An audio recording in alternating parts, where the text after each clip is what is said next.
महाभारत के महान युद्ध कुरुक्षेत्र की भूमि पर कर्ण और अर्जुन का द्वंद्व एक ऐसा प्रसंग है जो भारतीय इतिहास और साहित्य में वीरता, कर्तव्य और प्रतिशोध का प्रतीक है।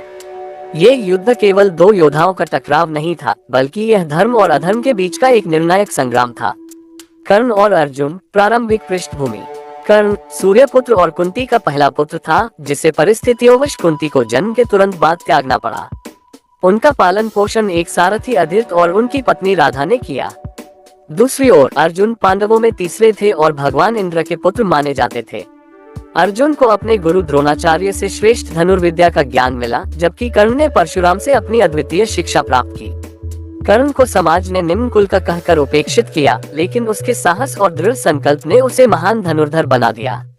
अर्जुन को द्रौपदी के स्वयंवर में कर्ण के अपमान का कारण माना जाता था, क्योंकि द्रौपदी ने उसे सूत पुत्र कहकर अपमानित किया था। यह अपमान कर्ण के हृदय में एक गहरी जलन बनकर रह गया, जो अंततः कुरुक्षेत्र के युद्ध में उनकी भिड़ंत का कारण बना।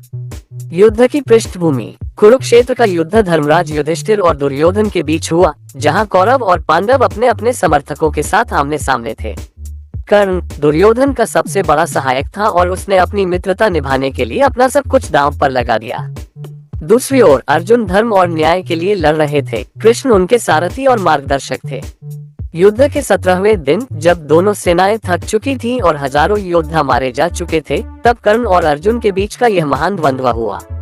ये लड़ाई न केवल व्यक्तिगत प्रतिशोध की थी, बल्कि यह उस समय के दो सबसे बड़े धनुर्धरों के कौशल और सामर्थ्य की परीक्षा थी। युद्ध का आरंभ। युद्ध भूमि पर दोनों योद्धा आमने सामने आए। कर्ण ने अपना विजय धनुष तैयार किया, जो कि भगवान परशुराम द्वारा प्रदान किया गया था। अर्जुन ने अपना गांडीव उठाया, जो उन्हें अग्निदेव द्वारा उपहार में मिला था।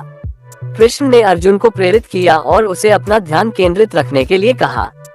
जैसे ही युद्ध शुरू हुआ, दोनों ने अपने अपने दिव्यास्त्रों का उपयोग करना शुरू कर दिया।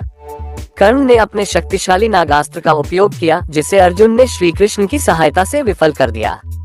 कर्ण के बाणों की गति और उनकी तीव्रता देखकर अर्जुन भी स्तब्ध रह गए, लेकिन अर्जुन ने भी अपनी कुशलता से कर्ण के हर वार का उत्तर दिया। कर्ण का अभिशाप। इस युद्ध के दौरान कर्ण के जीवन के कई अभिशाप सामने आए। जब उसका रथ युद्ध के बीच में धरती में धंस गया, तो उसे वह अभिशाप याद आया जो उसे परशुराम ने दिया था। परशुराम ने उसे शाप दिया था कि आवश्यकता के समय वह अपने धनुर्विद्या का ज्ञान भूल जाएगा।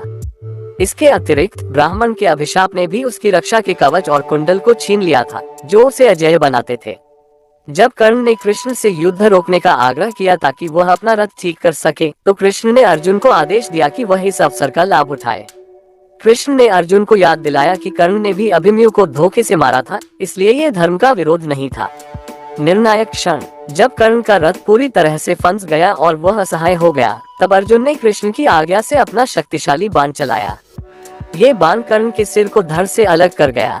कर्ण का पतन न केवल दुर्योधन की सेना के लिए एक बड़ा आघात था, बल्कि यह अधर्म के विनाश का संकेत भी था। युद्ध के बाद का प्रभाव। कर्ण की मृत्यु के बाद अर्जुन को पता चला कि कर्ण उसका सगा बड़ा भाई था। इस सत्य ने अर्जुन को गहरा आघात पहुंचाया। कुंती ने भी अपने पुत्र कर्ण के प्रति अपने अपराध बोध को व्यक्त किया। निष्कर्ष। कर्ण और अर्जुन के युद्ध ने ये सिद्ध किया कि धर्म का पालन ही अंतिम विजय है।